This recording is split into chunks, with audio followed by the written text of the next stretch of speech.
Alrighty. Hello. Thank you for being flexible with me through this.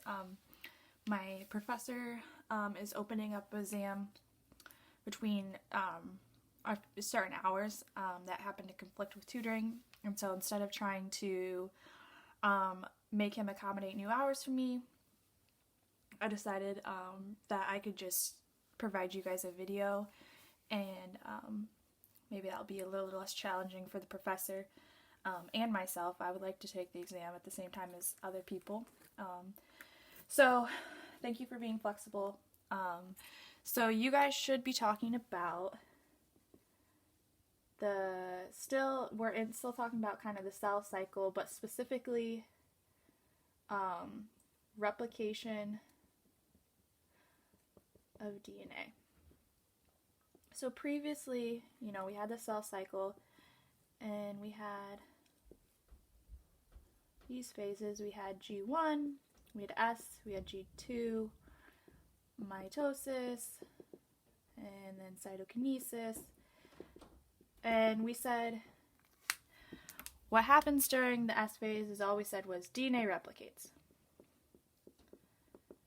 We didn't say, we just kind of waved our hand over it, said DNA replicates. We went from half of the X to the full X, indicating a replicated chromosome, and we just kind of waved our hand and kept moving. Well, now we're going to stop in this section and talk about how does DNA replicate. So DNA is this double helix structure, right? We have all these nucleotides, and remember, the nucleotides are either A, T, C, G, U, etc. Well, actually not U, because we're only talking about DNA right now. And so they're all bonded. These lines represent the nucleotides, and they'd be bonded by hydrogen bonds, which in biology we call weak bonds. So probably by now you've heard that DNA is anti-parallel. So we have the 5' end and the 3' end, and then the opposite side, it doesn't run, 5 here, 5 here. They're anti-parallel. 5' just means it's the carbon in which it's the 5th carbon that a certain functional group comes off of. And then the 3' end means that on the 3rd carbon another functional group comes off of. So anti-parallel, the 5' and 3' stuff. We can build on 3' end only. So that means we can only build 5' to 3'. Okay. And then we've probably also heard the term that DNA is semi-conservative. So if this was our strand of DNA, and I'm going to draw unwinded now. This is our strand of DNA.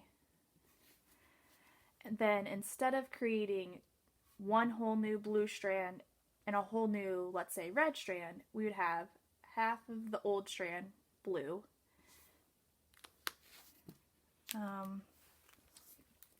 gives rise to half of the red strand. So it uses, and this is semi-conservative, so it uses the old strand as a template. It doesn't just boom, replicate me, mirror me. It uses half of the old to create the new.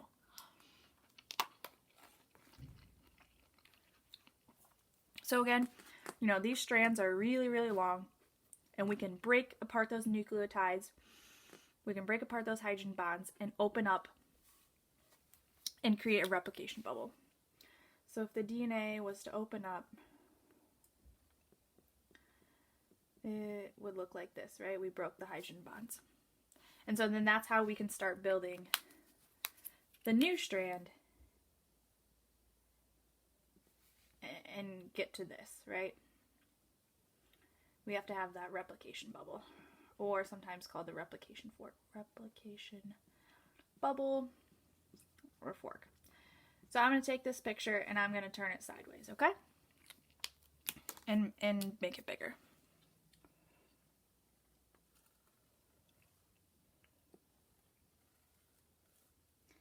So I'll draw my nucleotides.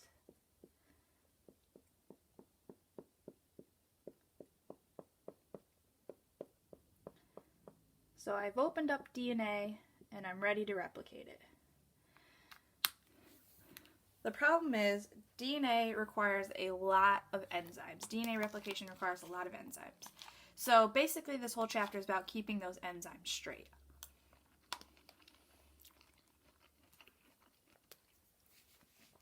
First, let me designate 5', 3'. I'm just making that up, basically. I just have to assign it aside. Also, I'm going to draw my new strand in purple. And so my new strand also has to be anti-parallel to that. So this new strand that's going to build here is going to be 3'. And the new strand it's going to build against this DNA here would be 5'. And then again, the opposite over here. So new strand will be in purple when we get there. But first we need to talk about the enzymes. So the first enzyme is helicase. So draw helicase as these orange arrows. Helicase moves laterally. So let's say helicase. And helicase is directly responsible for breaking those, breaking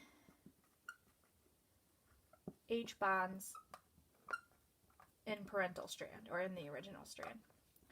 It's also responsible for unwinding DNA. So I'm going to put /unwinding. Okay?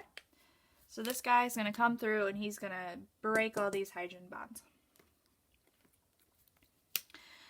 Hanging out and moving in front of helicase is topoisomerase.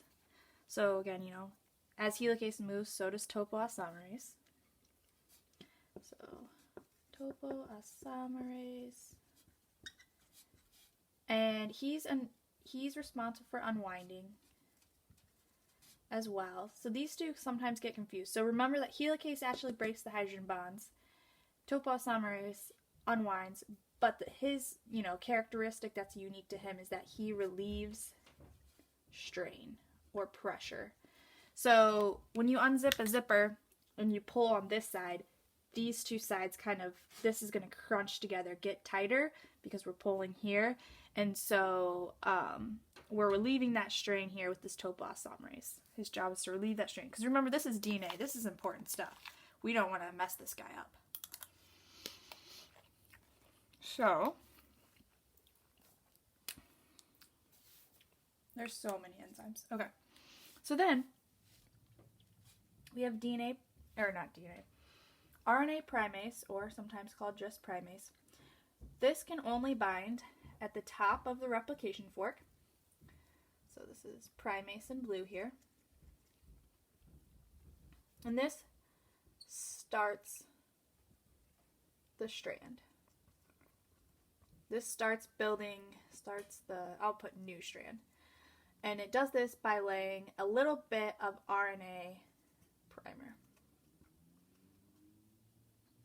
So again, he can only move 5' to 3' of the new direction.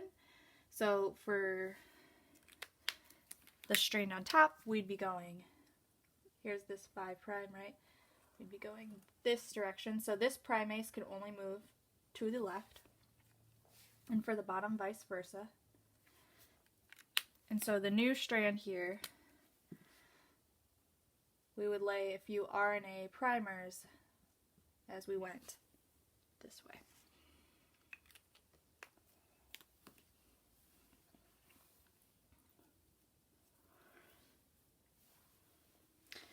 So Gotta get a new color. Might run out of colors. There's so many dang enzymes. So then we have, so these hydrogen bonds, they're so close to each other, they wanna come back and connect. So we have not necessarily enzymes, but these proteins, sometimes abbreviated SSB, single strand binding proteins. And they just, I'm going to run out of room, keep DNA from going back together. We're running out of room there. Going back, that's what that says. So it keeps DNA from going back together. So we just put a little cap on them, so since those hydrogen bonds, they're really attracted to each other.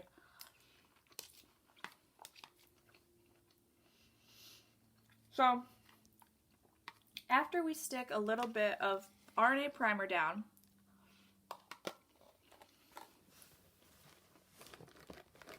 that allows DNA polymerase 3 to hop on. So I'm going to erase the rest of this here so I can keep having room to write definitions.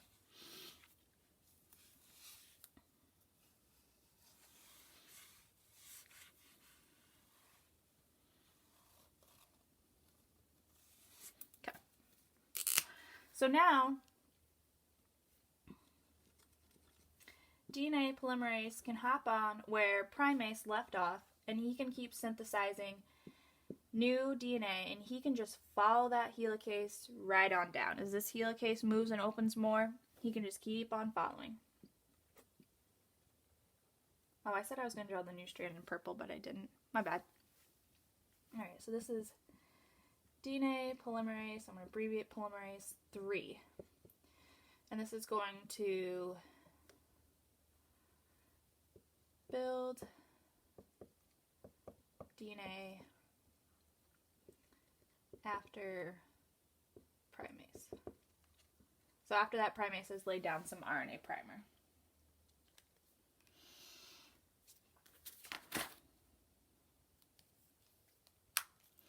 So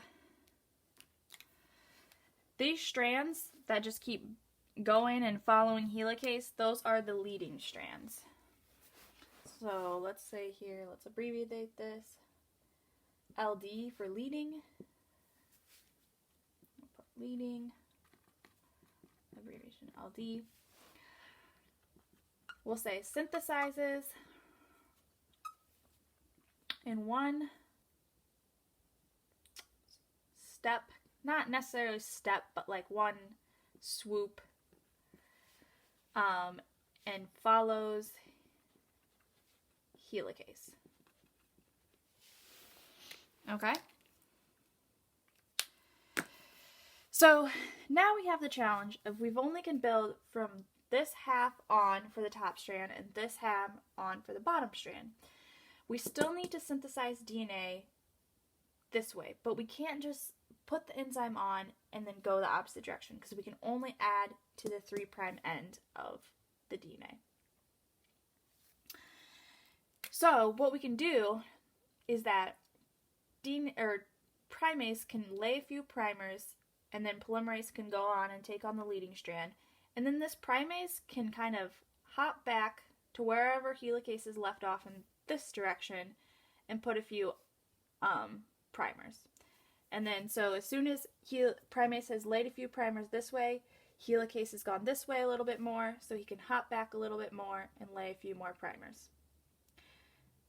And so again, if there was space, our DNA polymerase would also come back and hop back and go to the next, fill in what he needed to. And so this is the lagging strand. So I'm going to abbreviate LG, and it's getting really messy. Okay, and so let's try to draw that here. A little bit of primer, who hops back, puts on a few nucleotides, hops back, put on a few nucleotides. So LG. So over here, lagging, or the LG, strand. So this is built in fragments. Sometimes we call them Owazaki fragments. So let me look how to spell that. Owazaki fragments. And this can't follow helicase. Okay. Getting so messy here.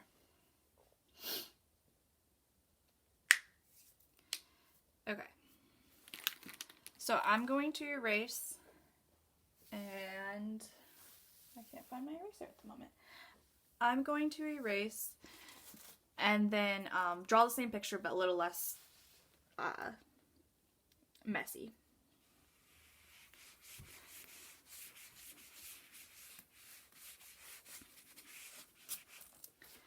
Okay, so again, we have our replication bubble. All those enzymes are still there, but we're just gonna make it a little less messy here.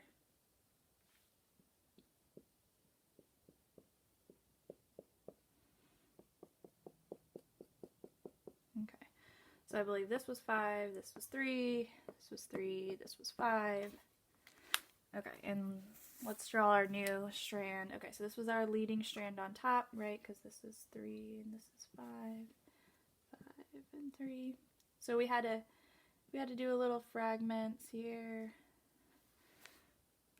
And then this guy got to build this way, and then his fragments here.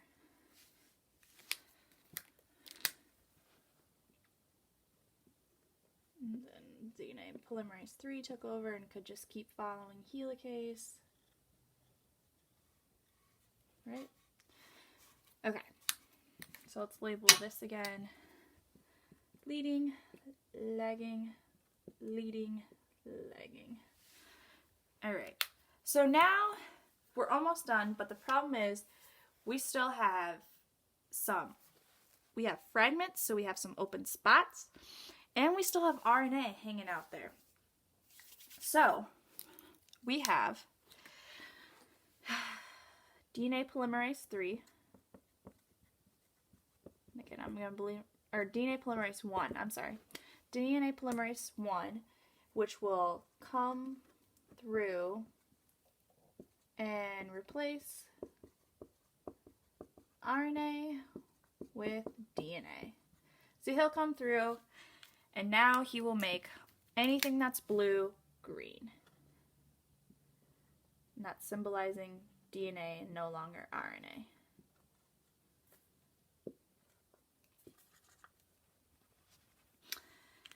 And then to fill the gaps, we have ligase. He will fill gaps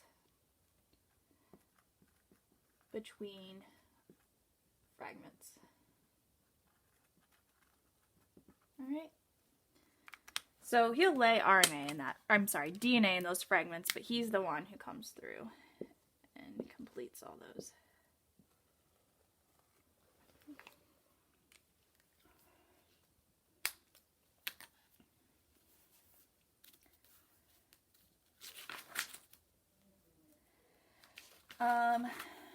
So this is a very dynamic process. You know, as helicase moves, so does topoisomerase, and then you know, we can follow, the leading strand can follow, and vice versa. So I recommend, you know, I unfortunately can only draw a static picture, not a dynamic picture, so I recommend watching a video if your professor, you know, didn't already give you one or something, watching a video to see how all these things are moving at the same time. But there's like one more thing I do want to mention. So every time we do this process, we cut off a little bit of the old strand at the end. And so that's not good, right? This is our DNA. This is the this is what we want. We want to keep our DNA. There's no reason for us. That would be horrible if we got rid of some of it. So, we have this almost fake DNA. So, if black was the real DNA here, we have this fake DNA that is attached to the end of our real DNA. It's called a telomere. And it's just fake DNA to be cut off. So when DNA replication happens and we lose a few nucleotides, we only lose nucleotides from the telomeres, and that's okay, remember, because that's fake DNA.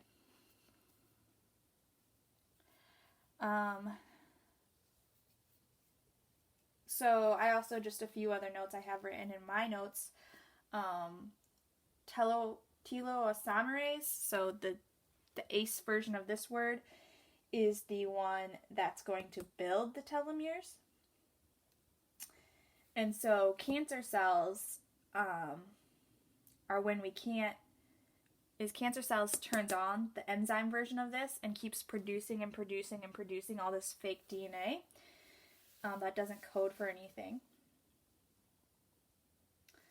I also have that DNA gets repaired. So if there was a thymine dimer, which is just a rip in the nucleotide bond, a thymine dimer would be fixed by nuclease and DNA polymerase. So yeah, that's my spiel.